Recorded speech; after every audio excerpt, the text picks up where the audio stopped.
Hello student, मेरे इस new video में आपका स्वागत है। और आज ये रियल नंबर का चौथा वीडियो होगा, पार्ट 4 होगा। ठीक है। अब जो 3 पार्ट था वो मैं अपलोड कर चुका हूँ। और ये जो पार्ट 4 होगा वो जो कठिन प्रश्न है उसके लिए ये वीडियो है। ठीक है। और तो चलिए देखते हैं इसमें कौन कौन सा प्रॉब्लम आता है। ठीक है। फिर भी अगर कुछ प्रॉब्लम हो तो आप कमेंट कर सकते हैं, मैं उसमें आई मीन बता दूंगा। ठीक है। फिर कोई अलग वीडियो बनाकर जो मैथ प्रॉब्लम होगा ना, वो मैं कोई अलग वीडियो बनाकर वो मैथ का फिर से वीडियो बना दूंगा। ठीक है। तो चलिए देखते हैं कि आज का पहला क्वेश्चन आज का क्या आता है और फिर लास्ट कहाँ तक जाता है। ठीक है।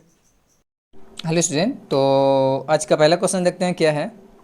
और मैं पहले ही वीडियो में बता चुका हूँ कि ये क्या है, तो ये जो भी कठिन प्रश्न होगा वही वाला होगा ये ये वीडियो। तो आज का पहला क्वेश्चन इसमें ये है कि जिससे मान के चलिए ना कि ए और बी क्या है, एक अभाज्य संख्या है, ये दोनों अभाज्य संख्या है, तो यह अभी का मासा क्या होगा। तो मान के चलिए कि दो अभाज्य संख्या है, जैसे 2 और 5 अभाज्य संख्या है। अभी दोनों का मासा क्या होगा, निकलेगा तो कटेगा, ये नहीं कटेगा। और जब ये नहीं कटेगा तो क्या करना पड़ेगा, मल्टीप्लाई करना पड़ेगा। तो कितना होगा, 5 दूना, ये कितना हो जाएगा, 5 दूना 10। ठीक है। तो 5 दूना 10 हुआ। तो अब कहने का मतलब ये है कि ए और बी जब अभाज्य संख्या है, ये दिया गया है कि ए और बी अभाज्य संख्या है, तो ए और बी अभाज्य संख्या है तो ए बी का लसा क्या होगा, ये दोनों का लसा क्या होगा। तो जब ये भी दोनों अभाज्य संख्या है तो इसका लसा क्या हुआ, 10 हुआ। यानी मल्टीप्लाई करना पड़ गया, क्योंकि नहीं लगा तो मल्टीप्लाई किए, लगेगा इसको से, नहीं लगेगा तो मल्टीप्लाई किए तो 10 आया। तो इसका भी अब कोस ये भी है अभाज्य संख्या है तो ये भी नहीं लगेगा, तो इसका मल्टीप्लाई करना पड़ेगा, यानी लसा क्या होगा, ए बी होगा। ठीक है। तो ये हो गया क्लियर। अब अगला क्वेश्चन ये है कि 65 और 117 का मसा दिया गया है, एचसीएफ दिया गया है। ये एचसीएफ दिया गया है कितना के रूप में, तो 65m माइनस 117 के रूप में दिया गया है। ये इसका मसा दिया गया इतना के रूप में। तो कह रहा है कि m का वैल्यू ज्ञात कीजिए। तो पहले हम इसका मसा निकालते हैं। अब एक्चुअल मसा आता कितना है, ठीक है, परफेक्ट में। तो मसा इसका ही दोनों का निकालते हैं। तो ऑफकोर्स पहले ये समझिए कि बड़ा इसमें से कौन होगा। तो ऑफकोर्स है कि ए वाला होगा ये और बी वाला होगा ये, तो ये ऐसा होगा, यानी ए में ही डिवाइड करेंगे बी से। तो भाग देते हैं, तो भाग देने पर कितना, एक में लगेगा, तो एक में लगाते हैं 65, घट के कितना है, 7 में से 5 गया तो 2 बचा, और ये कितना बचा, 5 बचा। यहाँ पे ये आ जाएगा 65। अब फिर से लगाइए, फिर से एक बार में ही लगेगा, ठीक है, एक बार में ही लगेगा। तो ये लगा लिए, ये 5 में से 2 गया तो बचा 3, और ये बचा 1, ये आया 52 नीचे में। तो 13 चौका 52, ये कितना आया, 0 आ गया। तो कितना आया मसा इसका, कितना आया, यानी ये दोनों का मसा कितना है, 13। यानी लिख सकते हैं, इसी क्वेश्चन फर्स्ट मान लेते हैं, और फिर से लिख सकते हैं कि 65 और 117 का जो HCF है वो कितना आया, 13 आया। अब देखिए क्वेश्चन 2 इसे मानते हैं। तो अब देखिए ये दोनों का मसा इसी के रूप का था, और ये दोनों का मसा इतना है। तो ये दोनों का मसा दोनों बराबर है, तो ये दोनों कट जाएगा, तो इसके बराबर आ जाएगा ये वाला, यानी हो जाएगा ये 65m माइनस 117 बराबर 13। ये माइनस में है तो बहुत साइड जाकर क्या होगा, प्लस में हो जाएगा, तो प्लस में हो जाएगा, तो यहाँ से बचेगा 65m बराबर, ये हो जाएगा कितना, 7 10 और 1 1 2 1 3, यानी 130 हो जाएगा। ये 5 दूना 10, यानी ये अब इसमें काट दिए, 5 दूना 10, तो बचा 20, यानी 120, यानी 6 और 60 दूनी 120, यानी 2 में कट रहा है, यानी m बराबर कितना है, 2 आया। तो ये इसका आंसर हो गया m बराबर 2। चलिए ये क्वेश्चन कंप्लीट हो गया, समझ में आ गया होगा, देख लीजिए कहीं पे से भी। ये दोनों का पहले मसा ज्ञात कीजिए, आया कितना, 13। अब इसका और इसका लड़ा दीजिए, लड़ा का m का वैल्यू निकाल लीजिए। ठीक है, क्लियर है। अगला क्वेश्चन है आपका, अगला क्वेश्चन ये है कि दो परमेय संख्याओं के बीच में दो परमेय संख्या के बीच अधिकतम कितनी परमेय संख्या हो सकती है। ठीक है, दो परमेय संख्या के बीच में अधिकतम कितनी परमेय संख्या हो सकती है। पहले ये समझिए परमेय संख्या। तो जब दो परमेय संख्या बोला जा रहा है कि दो परमेय संख्या के बीच में कितनी परमेय संख्या हो सकती है, तो मान के चलिए दो परमेय संख्या 1 2 1 3 लेते हैं। ठीक है, पहले ये मान लीजिए परमेय संख्या होता है PYQ के रूप में, जहाँ Q नॉट इक्वल 0 ये होता है। ठीक है, तो ये 2 और 3 के बीच में परमेय संख्या ज्ञात करना है, एकदम पक्का सिंपल बात है। ये अनंत होगा, कैसे, देखिए ये 2 है तो 2.1 इसे लिखा जा सकता है ना, यही दोनों के बीच में आया। 2.12 भी लिखा जा सकता है, यही दोनों के बीच में आया। 2.123 लिखा जा सकता है, यही दोनों के बीच में आया। 2.1234 यही दोनों के बीच में आया। आ रहा है समझ में कैसे हो रहा है जो। ठीक है, इस तरीके की प्रक्रिया वाला जो भी होता है वो क्या होता है, तो दोनों के बीच में ही होगा। और 2.222 भी लिखा जा सकता है, ठीक है, वो भी होगा। तो यानी कह सकते हैं कि ये और मतलब दो परमेय संख्या के बीच में कितनी परमेय संख्या लिखा जा सकता है, तो अनंत। क्या लिखा जा सकता है? अनंत। ये इसका कोई अंत नहीं है, ठीक है। ये 1 से चालू किया ना, ये 1 से चालू किया, यहाँ पर 2 कर देंगे, फिर 2 3 4 या 2 1 2 3 4 ऐसे करके बढ़ते जाएंगे, तो बहुत सा होगा, ठीक है। तो रहने देते हैं इतना। चलिए अगला क्वेश्चन आपका ये आ रहा है कि यानी क्या हुआ, दो परमेय संख्या के बीच में कितनी संख्या होगी, तो अनंत होगा, ठीक है। कितना होगा, तो अनंत होगा। अगला क्वेश्चन है कि 0.3 का परमेय का लघुत्तम के रूप में लिखे। इसका क्वेश्चन है आपका कि 0.3 इस पे रेकनिंग दिया गया है, तो हम इसे x मान लेते हैं। क्या मान लिए? x मान लिए, दिख रहा है, हाँ, इसे हम x मान लिए। इसमें क्या कह रहा है ना कि इसका जो है इसका ये कितने के रूप का होगा, यानी ये ऑप्शन में दिया गया है कि ऑप्शन में कौन सा होगा सही। इसका ऑप्शन दिया गया है कुछ ऐसा, इसमें दिया गया है 3/10, एक है 2/9 और एक है 1/3 और एक है 3/5, ऐसा कुछ ऑप्शन है, ठीक है। तो पहले इसे हम सॉल्व कर लेते हैं।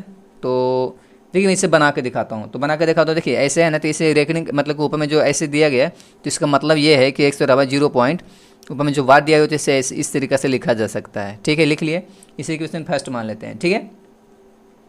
अब क्या करते हैं ना कि दोनों में 10 से मल्टीप्लाई करते हैं, तो 10x हो जाएगा यहाँ पे।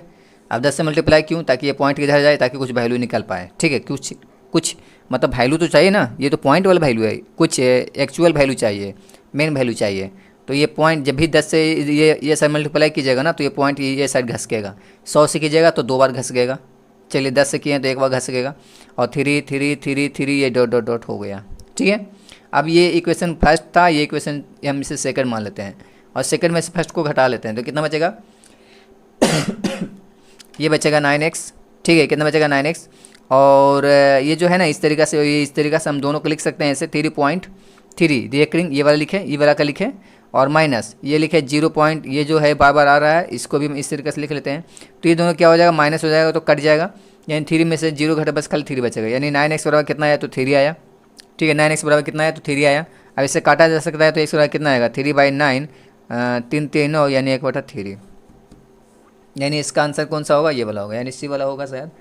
चलिए इतना समय में आ गया होगा पक्का दम, ठीक है, क्लियर है इतना तक। अगला क्वेश्चन देखते हैं। अगला क्वेश्चन ये है कि अगला क्वेश्चन क्या है? अगला क्वेश्चन है ना कि सबसे छोटी भाज्य संख्या और सबसे छोटी अभाज्य संख्या का गुणनफल क्या होगा, ठीक है। सबसे छोटी सबसे छोटी अभाज्य संख्या और सबसे छोटी भाज्य संख्या का गुणनफल क्या होगा। पहले ये समझिए कि सबसे छोटी अभाज्य संख्या क्या होगा, तो 2, ठीक है। सबसे छोटी अभाज्य संख्या क्या होगा? तो 2 आएगा, ठीक है। सबसे छोटी अभाज्य संख्या क्या होगा? तो 2 आएगा, ठीक है। और सबसे छोटी अभाज्य संख्या 2, और वो कौन सा संख्या होगा जो भाज्य संख्या होगा, वो भी सबसे छोटा। तो देखिए 1 को कोई नहीं काट सकता है, 2 को नहीं काट सकता है, 3 को नहीं काट सकता है, लेकिन 4 को काटा जा सकता है 2 से। कहने का मतलब ये है कि जैसे पहाड़ा पढ़ते हैं ना, तो 2 दूना 4, 2 तिया 6, यानी जो भी दूसरा टर्म से चालू होता है वो किसी न किसी से कटेगा, ठीक है। जैसे में 9 देखिए, तो किसी न किसी से कटेगा, 12 15 जो भी दूसरा या दूसरा से ज़्यादा, तो वो कटना चालू होता है। और जब कटना चालू होता है तो वही सबसे छोटा भाज्य संख्या होगा। मतलब कि सबसे पहले वाला जो कटे, तो सबसे पहले 4 ही होते जो काटता है, इसे कौन काटता है? 2 काटता है। अब ये मत समझिए कि एक का पहाड़ में से नहीं लेना है, ठीक है। जो मतलब कि फर्स्ट बार का पहाड़ा होता है उससे ध्यान नहीं देना है, बाकी सेकंड से होता है ना 2 2 4 2 6 ऐसा होता है ना, ये वाला से, ठीक है। तो यानी सबसे छोटी अभाज्य संख्या 2 और सबसे छोटी भाज्य संख्या 4। अब ये दोनों का क्या कर रहा है? मल्टीप्लाई कर रहा है, तो मल्टीप्लाई कर लीजिए, कितना आएगा? 8 आएगा, आंसर इसका 8 हुआ, ठीक है। अगला क्वेश्चन देखते हैं। अगला क्वेश्चन ये है कि एक आदमी है, ठीक है, एक आदमी है जो 24 मीटर पश्चिम जाता है। जैसे यहाँ पे एक आदमी है और ये 24 मीटर कहाँ होता है? पश्चिम की ओर जाता है, 24 मीटर ये ए पॉइंट पे है। और फिर क्या करता है यहाँ से, फिर वह पुनः उत्तर की ओर 10 मीटर जाता है, यानी वो उत्तर की ओर जाता है कितना? 10 मीटर। तो अब इस पॉइंट को इस पॉइंट के क्या कीजिए? मिला लीजिए। तो पहले मिलाते हैं, तो मिलाने के बाद ऐसा कुछ रेक्टेंगल में एक तरीक़ा से ये क्या बन गया? तो ये एक तरीक़ा से त्रिभुज बन गया। अब वो कौन सा त्रिभुज है? तो ये हुआ समकोण त्रिभुज, क्योंकि यहाँ पे जब आया होगा तो ऑटोमेटिक एकदम यहाँ पे मुड़ा है, यानी यहाँ पे एकदम बिल्कुल एकदम 90 डिग्री बनाएगा, ठीक है। कितना बनाएगा? तो 90 डिग्री बनाएगा, 90 डिग्री पे। तो जब 90 डिग्री बनाया तो ये हो गया समकोण त्रिभुज, और समकोण त्रिभुज में क्या होता है, कर्ण का स्क्वायर और लंब का स्क्वायर प्लस में आधार का स्क्वायर। अब सिंपल निकाल लेना, ठीक है। मैं जैसे इसे x मानता हूँ तो x बराबर क्या होगा, 10 का स्क्वायर, ठीक है, ये m हटा देते हैं, प्लस 24 का स्क्वायर, तो क्या आएगा, तो 10 का स्क्वायर यहाँ पर नहीं दिख रहा था, ठीक है, यहाँ पर देखिए 10 का स्क्वायर और 24 का स्क्वायर, तो 10 का स्क्वायर कितना आया 100, और 24 का 500, 76 हो जाएगा, 676 कितना आएगा। अब 676 का कितना आएगा, तो 676 का आएगा शायद 26 निकलता होगा, ठीक है। तो ये एक्स स्क्वायर बराबर हुआ, ठीक है। तो एक्स स्क्वायर बराबर इतना, एक्स बराबर तो फिर रूट में, तो फिर एक्स बराबर कितना आया 26, ठीक है, यानी ये 26 आया, तो इसका आंसर 26 हुआ। करेक्ट यहाँ तक। चलिए अगला क्वेश्चन देखते हैं। अगला क्वेश्चन है तो अगला क्वेश्चन ये है कि मैं काफ़ी ज़्यादा सा फास्ट में बता रहा हूँ, वो इसलिए ताकि वीडियो ज़्यादा लंबा ना हो, ठीक है, फिर अपलोड करने में दिक्कत हो जाए। अगला क्वेश्चन ये है कि क्वेश्चन है कि 2, यहाँ पे दिखेगा ना, यहाँ पे तो दिख ही जाएगा। क्वेश्चन है 2 और 2.5 के बीच में एक मतलब एक अपरिमेय संख्या बताना है, ठीक है। क्या बताना है, एक नहीं, मतलब कि बस खाली बताना है, ये दोनों के बीच में एक अपरिमेय संख्या बताना है, या अपरिमेय संख्या बताइए ये दोनों के बीच के। तो ये दोनों के बीच के अपरिमेय संख्या बताना है, तो पहले देखिए मैं इसे लिखने का पहले टाइटल बदलता हूँ। जैसे मान के चलिए, जैसे मैं 2 लिखना है, ठीक है, तो अगर हम इसे 2 को ऐसे लिख सकते हैं, जैसे हम ये दोनों का हम क्या किए, पहले हम दोनों को वर्क करते हैं, ये दोनों को क्या करते हैं, वर्क करते हैं।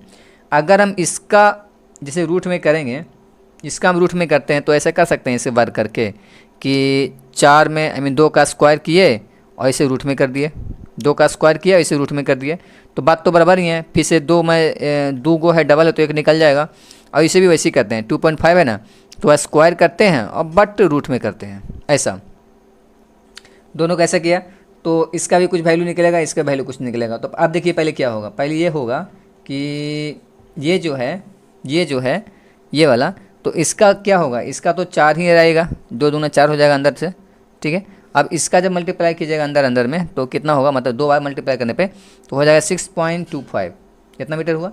अब ये क्या है, तो ये क्वेश्चन इसमें ये था कि 2 तथा 2.5 के बीच की अपरिमेय संख्या, तो 2 तो पूछ ही रहा है, और 2.5, ठीक है, 2 और 2.5 के बीच की अपरिमेय संख्या कौन सा होगा, मतलब क्या होगा, आंसर इसका क्या है, ठीक है। तो अब यहाँ पे देख लीजिए, आपको सिंपल से समझ में आ रहा होगा कि जब 2 का जब पूरा का वर्ग कर रहे हैं, तो ये देखिए 4 आया और ये कितना आया 6 आया, तो 4 और 6, तो ये दोनों के बीच में कौन पड़ रहा है, तो एक 5 ही है ना जो रूट में आएगा, वो भी रूट में ही आएगा, वो भी क्या आएगा, तो रूट में आएगा। यानी ये जो है 4 लिखा हुआ यही चीज़ लिखा हुआ है, क्योंकि स्क्वायर से 4 का निकल जाएगा 2, और इसका यही निकल जाएगा, ये वाला निकल जाएगा, ठीक है। तो बात तो बराबर है, तो बात बराबर है, तो वही चीज़ है। तो अब ये पूछ रहा था कि इतना और इतना के बीच का क्या होगा, यानी पूछ रहा है अभी यही कि 2 और 2.5 के बीच की अपरिमेय संख्या क्या होगा, ये दोनों के बीच में अपरिमेय संख्या बताओ। तो 2 और 2.5, इसे हम सोल्व किए तो ये इसे सोल्व किए तो ऐसे बना, इसे सोल्व किए तो ऐसे बना, बात दोनों का बराबर है, ये दोनों का बात बराबर है, ठीक है। तो कितना आया, तो 4 के बाद कितना आया, तो 5 आएगा, 5 के बाद 6 आएगा, यानी दोनों के बीच में कितना है, तो 5 आया, तो √5 इसका आंसर होगा, ठीक है। √5 इसका क्या होगा, तो आंसर होगा। चलिए अभी समझ में आ गया होगा करीब करीब, ठीक है। फिर भी अगर कोई वीडियो समझ कोई मैथ समझ ना आए ना, तो आप कमेंट कीजिएगा, फिर मैं उसे बताने की कोशिश करूँगा, ठीक है। चलिए अगला क्वेश्चन देखते हैं। अगला क्वेश्चन है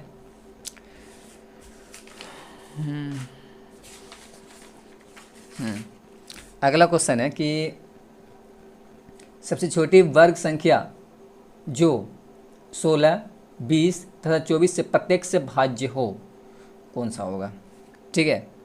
ऑप्शन में दिया गया कि कौन सा होगा, तो क्या क्या कह रहा है, पहले बोल रहा है ना कि 16 बोल रहा है, 16 और धुंधला दिखता है, 16 और 20 और 24, ये क्या है कि सबसे छोटी पूर्ण वर्ग संख्या जो 16, 20 तथा 24 प्रत्येक से भाज्य हो। तो प्रत्येक से भाज्य हो इसका मतलब ये है कि पहले आपका ये क्या करना पड़ेगा, तो क्या करना पड़ेगा, पहले लसा निकालना पड़ेगा, और वो भी पहले लसा निकालने के पहले इसका, चलिए पहले देख हम इसका लसा ही निकालते हैं। तो जब इसका लसा निकालिएगा तो निकालते हैं, पहले 16 को तोड़ते हैं, तो क्या करें, 2 से लगा दें, 8 दूना 16, 2 चौके 8, 2 दूना 4। अब 20 को तोड़िए, तो 20 को तोड़िए तो कैसे होगा, 2 से, 2 दहा के 10, 2 पच्चे 10। चलिए रेडी है। अब 24 को तोड़िए, तो तोड़ते हैं, तो सीन तो लगाते हैं, तो 12 दूना 24, और 2 छक्के 12, और 2 तिया 6, इतना आया। तो 16 का गुणनखंड कितना कितना के रूप में हुआ, तो ये हुआ 1 2 3 4, यानी 2 पावर 4। ये 20 का कितना हुआ, तो 20 का हुआ 2 2 5, यानी 2 डबल बार है, 5 1 बार है। और 24 का कितना हुआ, तो 24 का हुआ 2 2 2, यानी 2 है जो 3 बार है, और ये जो 3 है जो 3 है, बस फर्स्ट बार ही आया ये। ठीक है, ये सबका लसा निकालना पड़ेगा, तो लसा निकालेंगे जो भी, तो ये सबका जब लसा निकालते हैं, ठीक है, तो गुना कीजिए। जैसे कि 2 पे कितने गया, लसा निकालना था ना, ठीक है हाँ। तो जब लसा निकालते हैं तो कुछ इस तरीक़ा से आएगा, सब बड़ा वाला लिया जाता है लसा में ना, ठीक है। तो ये छोटा है, ये छोटा है, ये बड़ा वाला है, तो 2 पावर 4, ये, और 5 और 3, तो 5 और 3, तो ये इसका मतलब क्या होता है, इसका मतलब क्या होगा, 2 दूना 4, 4 दूना 8, 8 दूना 16, और ये 5 से मल्टीप्लाई तो 16 पच्चे 80, और फिर 3 से मल्टीप्लाई यानी 8 3 24, यानी 240 आया मल्टीप्लाई करने के बाद। अब जब ये 240 आया है, ठीक है, कितना आया है 240। अब इसको काट के देखिए कि कौन कौन, पहले ये देखिए ऑप्शन में आपका दिया गया है 240, कहाँ पे लिखे, यहाँ पे लिखते हैं 240, 1600, 2400 और 3600, ये दिया गया है ऑप्शन में। तो कह रहा है कि सबसे छोटी पूर्ण वर्ग संख्या, सबसे छोटी पूर्ण वर्ग संख्या, कैसी संख्या, तो पूर्ण वर्ग संख्या जो प्रत्येक से भाज्य हो, यानी इसको से भी और इसको से भी और इसको से भी भाज्य हो। तो जब इतना गया तो पहले ये समझ लीजिए कि पहले ये काटेगा किससे किससे, ठीक है। तो सबसे छोटी पहले पूर्ण वर्ग संख्या है क्या, ये 240 तो पूर्ण वर्ग संख्या है ही नहीं, और ना ही 2400 है। लेकिन हाँ 1600 है जो 40 का निकाल सकता है, 3600 है जो भी निकाल सकता है 60 का, 6 6 36, और सिंगल जीरो का जब स्क्वायर करेंगे तो डबल जीरो, यानी ये इसका और ये इसका, तो ये कटेगा किससे, ठीक है, ये किससे कटेगा, ये किसको काट देगा, तो इसे काटेगा या इसे काटेगा। जब 1600 को काटेंगे तो कटेगा, देख लीजिए, यही क्वेश्चन में था। क्वेश्चन क्या था कि इतना से छोटी पूर्ण वर्ग संख्या, क्वेश्चन में फिर से रिपीट करता हूँ, क्वेश्चन है आपका इसका कि सबसे छोटी पूर्ण वर्ग संख्या जो, सबसे छोटी पूर्ण वर्ग संख्या जो 16 20 तथा 24, 16 20 तथा 24 से भाज्य हो, ठीक है, इससे भाज्य हो, यानी ये वाला है ना, इसका कितना लसा है, इतना आया, तो इसको से कटना चाहिए, कौन है जो कटेगा, वही पूछ रहा है क्वेश्चन। देखिए 0 से 0 कैंसिल, यानी कितना है 24। अब 24 को अगर 16 से इसे जब काटिएगा तो ये नहीं कटेगा, पूरा पूरी ये कट नहीं पाएगा, ठीक है। जैसे काट के देखिए, तो केक में लगाएं 24 चौके पूरा पूरी कितना 96 हो जाएगा, 24 पच्चे 20 से हो जाएगा, जो भी, ये नहीं कटेगा, ये कठिन है। जैसे 50-50 कीजिए, इतना हुआ और इतना हुआ, कितना हुआ, ये 100, 50 का था 100 और 60 का था 30, यानी 80 हुआ, 8 दूना 16, और ये हुआ कितना 12। अब 80 का कितना 40 यहाँ पे, और ये हुआ 6, और ये तो कटेगा ही नहीं, ठीक है। हाँ अब आप आधा आधा फिर कर सकते हैं, तो कितना होगा 20/3, नहीं कटेगा। तो अब ये क्या हुआ, तो अब एक ही ऑप्शन बचा, ये कितना 3600, 3600 को काट के देखिए 240 से, तो 240 से अगर 3600 को काट के देखते हैं तो 0 से 0 कैंसिल, 3600 का आधा 180, और 24 का आधा 12, 180 का आधा कितना 90, और ये हुआ 6, और ये कट जाएगा, ये भी देखिए ये कटेगा तो कितना 45, और ये कटेगा 3, और 3 15 तिया 45, 15 बार में ये कट गया, यानी कौन सा आंसर सही है, तो ये 3600 वाला आंसर करेक्ट है, ठीक है। ये क्वेश्चन भी कंप्लीट है। अब अगला क्वेश्चन ये है कि अगला क्वेश्चन क्या है, तो अगला क्वेश्चन है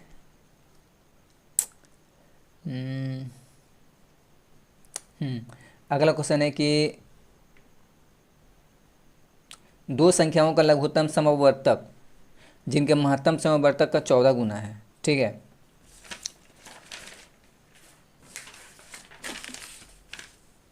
दो संख्याओं का लघुत्तम समअपवर्तक महत्तम समअपवर्तक का कितना गुना है, तो 14 गुना है। तो लघुत्तम समअपवर्तक तथा एलसीएम तथा महत्तम समअपवर्तक जोड़ 600 कितना, यदि संख्या 280 है तो दूसरी संख्या क्या होगा। मैं क्वेश्चन दिखाता हूँ आपको, रुकिए, लेकिन नहीं हो पाएगा, नहीं दिखा पाएंगे, ठीक है, किस पेपर में है प्रॉब्लम होगा। खैर यहीं पे पढ़ के बताते हैं, ठीक है। दो संख्याओं का लघुत्तम समअपवर्तक जिनके महत्तम समअपवर्तक का 14 गुना है। तो माना कि, पहले मान रहे हैं, ठीक है, माना, ठीक है,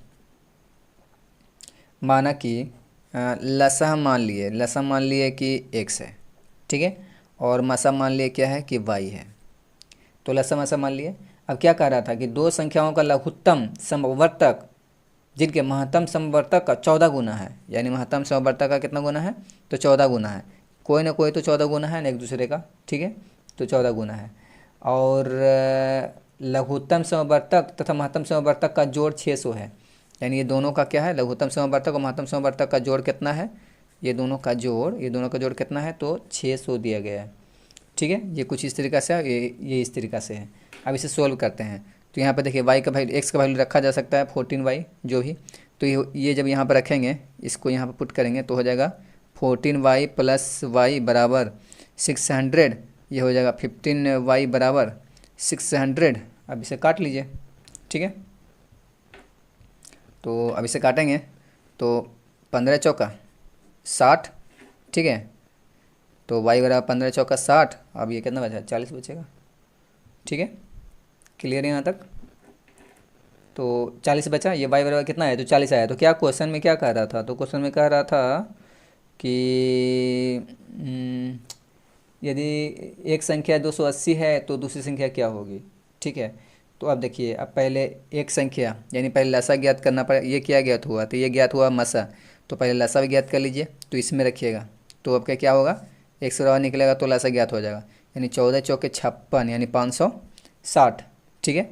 तो ये आया आपका ये लसा, ठीक है, और ये क्या था, तो ये था मसा। अब एक संख्या दिया गया है 280, अब को सब निकाला जा सकता है। क्या होता है, पहली संख्या गुना दूसरी संख्या बराबर लसा गुना मसा, यही होता है संख्या। तो पहली संख्या मतलब कोई वो संख्या 280 है, दूसरी संख्या निकालना है, x मान लेते हैं। ये लसा कितना है 560 और मसा कितना है तो 40, ठीक है। अब इसे सोल्व कीजिए x बराबर, ठीक है। तो 560 मल्टीप्लाई 40 बाय 280, 280 से कट जाएगा, 80 दूना क्या, ठीक है, 0 0 कैंसिल, ठीक है, 0 0 कैंसिल, 4 सत्ते 28, सातों में कटा, और 7 8 56, यानी ये 80 शायद, ये कट गया, ठीक है। तो 80 आएगा इसमें जो भी, तो दूसरी संख्या कितना आया, 80 आया, ठीक है। कितना क्वेश्चन हो चुका है ये पता नहीं चल रहा है मेरे को। चलिए अगला क्वेश्चन बताते हैं आप, ठीक है, ठीक है, यहाँ तक कंप्लीट है। तो अगला क्वेश्चन इसमें ये आ रहा है कि, अगला क्वेश्चन ये है कि 1 मिनट, हाँ, अगला क्वेश्चन ये है कि बहुपद x पे पावर n प्लस 1 का इसका एक गुणनखंड दिया गया है x प्लस 1, ठीक है, होगा, तब n का वैल्यू क्या होगा। n मतलब कि तब n क्या होगा, एक विषम होगा, एक सम होगा, एक ऋण पूर्णांक एक ऋणात्मक पूर्णांक होगा, या एक धनात्मक पूर्णांक होगा, ये हमको निकालना है, ठीक है। देखिए ध्यान से, जैसे कि इसका एक गुणनखंड ये दिया गया है, तो हम इसे 0 मानकर एक सौ मान निकाल सकते हैं। तो कितना है 1, कितना है 100 माइनस 1। अब ये -1 पे n पावर है, यानी ये इस तरीक़ा से है कि x पे पावर n प्लस 1 है, और x का वैल्यू कितना -1, यानी -1 पे पावर n प्लस 1। और ये कितना आया, ये कितना गया है, ये भी इसका भी 0 के बराबर है, ठीक है, क्योंकि गुणनखंड निकालना है तो 0 के बराबर करना पड़ेगा। तो अब इसे क्या संतुष्ट करेगा, इसे कौन है जो संतुष्ट करेगा, x प्लस मतलब x प्लस नहीं, x पे पावर n प्लस 1 बराबर 0। अगर ये 0 के रूप में आ गया, जैसे कि यहाँ पर क्वेश्चन था ना कि x प्लस n x पे पावर n प्लस 1 का एक गुणनखंड x प्लस 1 दिया गया है, ठीक है, एक गुणनखंड इतना दिया गया, तो n निश्चित रूप से क्या होगा, तो n निश्चित रूप से क्या होगा वही हमको निकालना है। तो जब एक गुणनखंड ये दिया गया तो इतना तो बराबर 0, तो कोई और गुणनखंड जो इसमें होगा उसका भी बराबर 0 होगा, तो हम उसके बराबर डायरेक्ट इससे 0 मान रहे हैं ऐसे ही, ठीक है। तो इतना बराबर हम इससे 0 किए। अब यहाँ पे से कौन सा वैल्यू होगा जो ये से संतुष्ट करेगा, 0 आएगा किसी भी तरीके से रखने पर। तो अगर n बराबर 1 रखते हैं तो यहाँ पे, तो -1 का स्क्वायर मतलब कि पावर में अगर 1 ही जाएगा तो -1 ही रह जाएगा ये, और -1 + 1 तो 0, तो ये संतुष्ट करेगा। अगर 2 रखते हैं यहाँ पे तो इसे प्लस कर देगा, यहाँ पर 2 रखेंगे ना, यहाँ पर 2 रखेंगे तो -1 को 2 बार गुना करेगा तो प्लस हो जाएगा, तो +1 और +1, तो फिर ये संतुष्ट नहीं करेगा, यानी 2 संतुष्ट नहीं करेगा। 3 रखेंगे तो फिर माइनस हो जाएगा, संतुष्ट कर जाएगा। यानी ये विषम संख्या है, इनका कितना रखना पड़ेगा, विषम, कोई भी, अब वो भी प्लस में, यानी धन पूर्णांक, यानी विषम धन पूर्णांक, यानी आंसर क्या होगा, विषम धन पूर्णांक।